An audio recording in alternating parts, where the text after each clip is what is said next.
Pakistan peoples party के रहनुमा और चीफ मुकद्दम कोश कबाइल सरदार आलमगीर कोश को कत्ल कर दिया गया। पाकिस्तान पीपल्स पार्टी के लिए ये लम्हा फिक्रिया है, सिंध गवर्नमेंट के लिए ये लम्हा फिक्रिया है। वजीर दाखिला सिंध को अगर फुर्सत मिली है इस्लामाबाद के टूर करने से तो सिंध में भी आकर देखें। वजीर आला पंजाब मरियम नवाज शरीफ साहिबा को अगर फुर्सत मिली है अपने चचा और वालिद की और कश्मीर के जो मामलात हैं उनसे, तो जो सिंध के साथ बॉर्डर पर वाक़े सादिकाबाद है वहां पर अमन अमान की सूरत हाल इंतहाई खराब हो चुकी है। मुमताज चांग एमपीए पाकिस्तान पीपल्स पार्टी ऐसे ही चीखता चिल्लाता नहीं था कि अमन अमान हमारे इलाके में कायम नहीं है। आपने तो ऐलान कर दिया कि जो पंजाब के कच्चे का इलाका है वहां पर सड़कें भी बनाएंगे और वहां पर यूनिवर्सिटीज भी बनाएंगे, आप सब कुछ बना ले, लेकिन खुदारा अमन अमान अवाम को मुहैया करके दे। सिंध के वजीर दाखिला को इल्म है या नहीं है, लेकिन उनके जानकारी के लिए अर्ज है। आईजी सिंध जावेद आलम ओढो साहब की जानकारी के लिए अर्ज है कि फरार होने वाले राहिब शर डाकू मोरियो शर ने वारदातें भी करना शुरू कर दी हैं और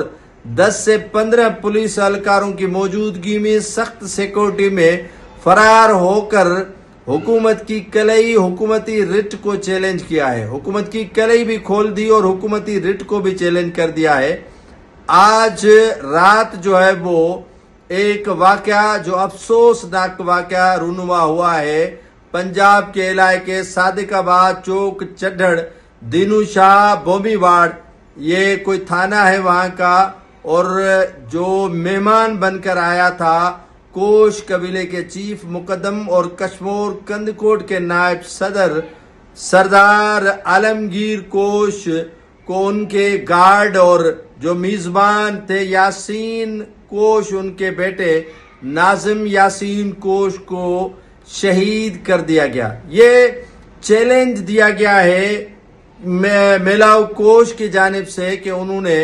इसका क्या कहते हैं कि प्लान किया है, सिंधी में बदला कह लें प्लान कह लें, वो किया है। तो ये डाकू दंदनाते फिर रहे हैं, डाकू जलाद बन चुके हैं, डाकू पुलिस कस्टडी से फरार हो रहे हैं, डाकुओं को रोकने वाला टोकने वाला कोई नहीं है। ये आलमगीर कोश जो हमेशा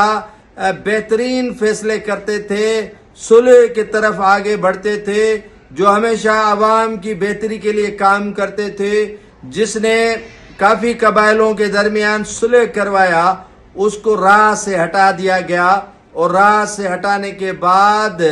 बड़े फराग दिली के साथ जो है वो ये जो डाकू थे जो पंजाब पुलिस के मुकाबले में मारे गए, मेलाव कोश कहता है कि हाँ जो है वो उनके वर्षा कहते हैं मेलाव कोश के कि हाँ हमने सरदार आलमगीर उनके गार्ड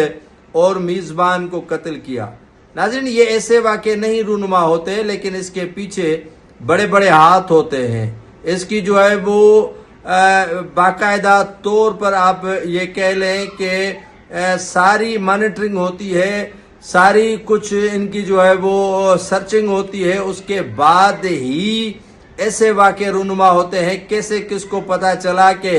सरदार जो आलमगीर कोश है वो यहीं पर रह रहे हैं और उस पर हमला किया गया और उसे शहीद कर दिया गया दो साथियों समेत। तो इस वाक़े में जो इलाका है कश्मीर कंदकोट का गोचकी का, उसमें गम की लहर है और लोगों में शदीद जो है वो गुस्सा भी है और वहाँ के मकीन जो है वो इस शख्स के लिए ज़ारो कतार रो भी रहे हैं। लेकिन हुकूमत के लिए ये पैगाम भी है कि डाकू अब तक उनसे ताकतवर हैं और ताकतवर तब तक रहेंगे जब तक हुकूमत की ढील उनके साथ होगी।